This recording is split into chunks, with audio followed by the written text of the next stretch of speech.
کی جانا میں کون بھولیا کی جانا میں کون ہے بھولیا کی جانا میں کون او بھولیا کی جانا میں کون۔ میر زلفی کی کہانی ڈاکٹر بختاور کی زبانی۔ آج کی کہانی ہے ہزار۔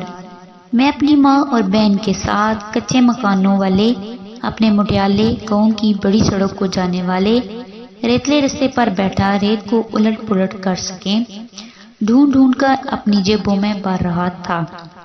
میرے پیچھے میری ماں سکے اپنی جولی میں ڈالتے مسلسل باتیں کیے جا رہی تھی۔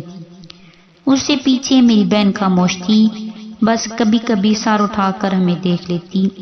یہ سکے نامعلوم کہاں سے آ گئے تھے۔ 10 پیسے، 5 پیسے کے سکے، چونیاں، اٹھنیاں شاید راہ چلتے لوگوں کی جیبوں سے کھسک گئے تھے، لیکن اتنے سکے تو نہیں گر سکتے۔ میں نے سوچا شاید کئی سال سے یہ سکے گر رہے تھے اور وقت کی دھول سے بچنے کے لیے انہوں نے اپنے آپ کو ریت میں دبا لیا تھا۔ میں نے سوچ کو اور آگے بڑھایا، پھر 2 اجنبی اور آ گئے اور زور و شور سے سکے چننے لگے۔ ہمارے ہاتھوں میں بھی تیزی آ گئی۔ اب میرے ہاتھوں کے آگے چونیوں اٹھنیوں کی بجائے روپے کے سکے سمٹتے جا رہے تھے۔ میری جیبیں بھاری ہوتی چلی جا رہی تھی۔ پھر ان نئے آنے والوں کی رفتار دھیمی پڑ گئی۔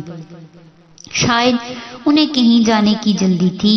نہ معلوم کیوں میری ماں اور بہن نے اپنے کپڑے جھاڑے اور اٹھ کھڑی ہوئی۔ وہ لمبا سفر طے کر کے یہاں آئی تھی۔ میں نے اسے دیکھا تو میرے چہرے پر کوسے قضا کے سارے رنگ بکھر گئے۔ پھر وہ میری آنکھوں کے راستے اس کے چہرے پر برش کرنے لگے۔ اس کی نظروں نے میرے یوں سکے چننے پر ناراضگی کا اظہار کیا۔ میں آہستہ آہستہ پایا مردہ سا اس کی جانب بڑھتا رہا۔ اس نے مجھے بڑھنے سے نہیں روکا۔ میری ماں اور بہن میرے پیچھے اس کی ماں سے باتیں کرتی رہیں۔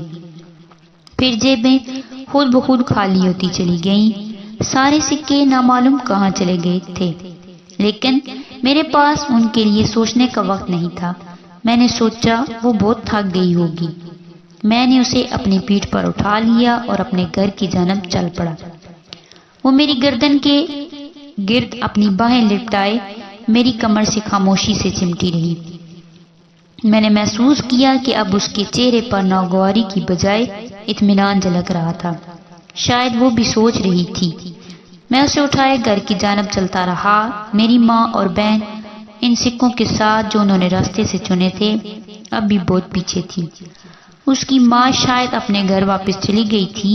میرا گھر قریب آ گیا تھا۔ میں نے کندھے پر اتارنے سے پہلے اس کے بڑے بڑے لبوں پر گالوں پر ایک گہرا بوسہ دیتے ہوئے کہا، فرسٹ ایکسپریشن آف لو۔ اس نے میرے الفاظ کا جیسے ترجمہ کیا، محبت کا پہلا اظہار، اور مسکراتے ہوئے میری کمر چھوڑ دی۔ مجھے ایسا لگا جیسے میں نے اس کے باپ کا سارا قرض اتار دیا ہو۔